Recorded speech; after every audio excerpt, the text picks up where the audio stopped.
kami may magagandang puso para sa ating mga kababayan. Ano ba ang purpose ng isang senador? Hindi ako abogado, hindi ako nakatapos, pero ang purpose dapat ng bawat senador, bawat nagpa-public servant, bawat namumuno sa anumang local government, mabuting puso ang meron ka. Ang dapat mong inisip lagi mga kababayan mo. Marami ng batas na ginawa, marami ng mga presidenteng dumaan, marami ng senador na dumaan, pero yung buhay natin mga kababayang mahirap, nababago ba? Nararamdaman ko na po si Tambaluslos tsaka si Marcos Jr. Naku po, baka wala na siyang matirang senado dyan sa Senado. I think, yun ang pinaka-importante. Poverty, yun ang pinakamalaking problema natin. Yung mga batang nangangarap na mag-aral, pag wala ng pera, hindi na natutupad ang pangarap. Yung mga nanay at lola natin na may mga sakit. Alam mo, for 21 years na ako'y nasa Daily Show, laging ang bulong sa akin ng nanay, lola, lahat. Yung bili ng gamot, Willie. Yung asawa ko may sakit, Willie, pero pangmatrikula ng anak. Puro lahat ng iyan ang nadidinig ko for 21 years sa mga kababayan. For 21 years, yung mga magbubulong sa akin ng ganyan, hindi naman ho na bago ang buhay eh. Sa mga madami na nagsilbi sa ating bayan. Wala akong sinasabing iba. Ibig ko lang sabihin, dapat hindi lang batas tungkol sa batas na mga kung saan batas. Batas ng mga mahihirap ang kailangan natin. Paano magbibigyan ng magandang buhay ang ating mga kababayang mahihirap? Mga batang nangangarap na walang pambili ng libro, walang sapatos, walang pangmatrikula. Yan. Yung mga lola na nanay natin na walang pambiling gamot.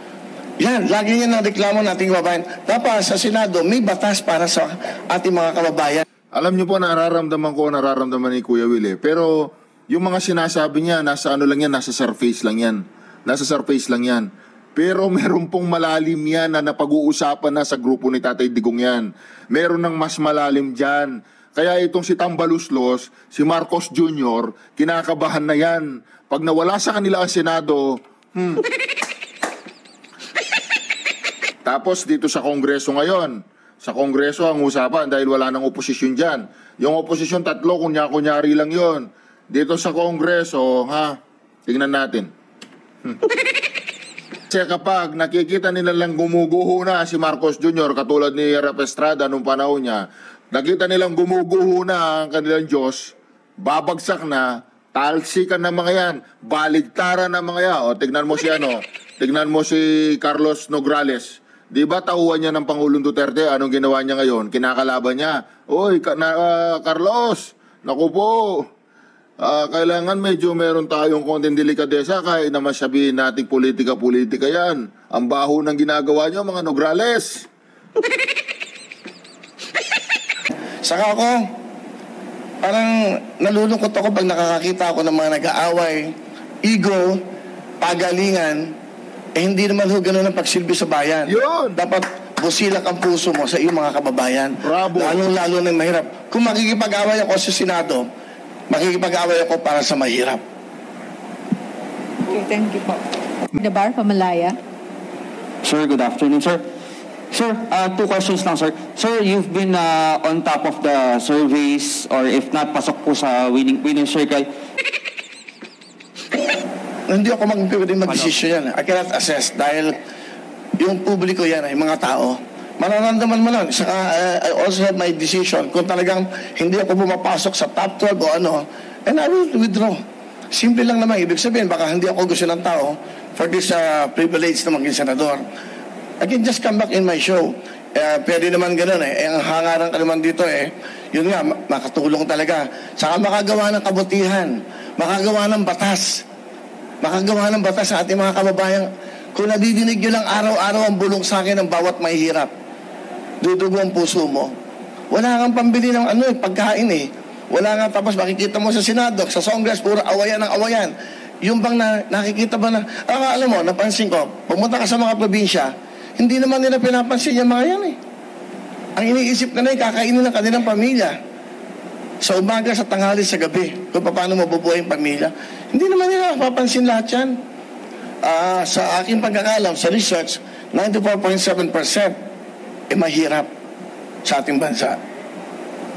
Sir, you mentioned you want to file bills. Ano po in particular yung mga naisip po natin on top of your mind ngayon na mga bills for the poor po?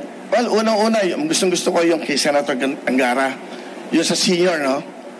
Kasi yung 20%, parang kulang yan eh. Kasi every year, tumataas ang mga gastusin natin sa lahat ng bagay, lalo-lalo sa gamot.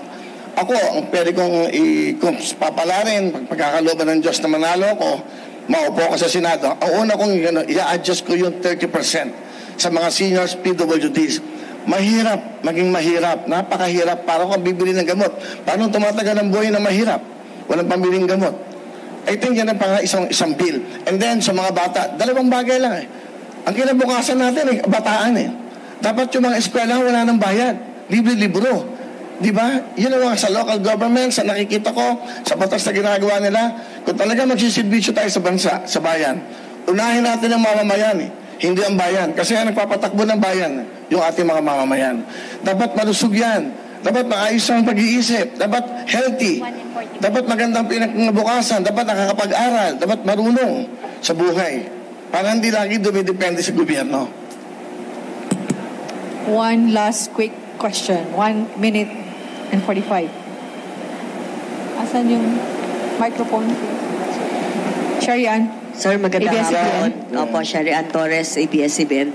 Sir, ano yung mga personal na paghahanda po ninyo na ginagawa ngayon? Kasi andun nga yung malaking possibility na isa sa mga araw na to, pala rin kayo na maging senador. At syempre, alam naman po natin na maliban sa busilak na puso, mapupunta talaga kayo at mapupunta sa matindihang debate, lalo na kung ipaglalaban nyo yung mga panukalang batas po ninyo. So, paano po kayo naghahanda sa mga ganito? Well, hindi ako makikipagdebate. Hindi ako makikipag-away. Makikiusap ako at hindi ako haharap sa TV na nakikipag-away sa kanila. Pakiusapan namin to, ano ba dapat natin gawin para matulungan natin ito mga to? Ano bang batas na pwedeng gawin? Para naman guminawa ang buhay natin mga kababayang may hirap. So I think yun ang pinaka-importante. Hindi mo kailangang ipakita sa TV na magbabangayan kami, pagalingan ng English, pagalingan ng sinasabi. No, I don't think that's the right thing to do na maging public servant. Lahat mapag-uusapan eh. Lahat pwede mong pakiusapan. My colleagues, pwede ba natin gawin to? May mga lugar tayo naghihirap. Napapansin ko sa bagyo, tuwing may bagyo, lagi may problema, tanggal ang bubong.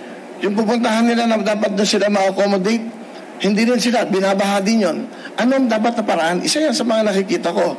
Kasi during the time na maraming may bagyo, pinupuntahan ko din yan na hindi naman ako public servant. Dahil gusto ko lang makatulong sa ating mga kababayan. Time's up? Yes po. Parang ako lang pinakamabilis Ay, Hindi naman. Okay? okay lang po. Okay na? Thank you, sir. Okay, but anyway, maraming salamat. Chairman, maraming salamat kasi tinanong ko si Chairman yung mga rules. So, pwede pa ako mag-show hanggang February 10. That's the last day. Maraming salamat at mabuhay. Sana ang pag-asensyo ng bayan, pagmamahalan. Maraming sir. Sir, photo op po sa gitna. Yun, naku po. Tama.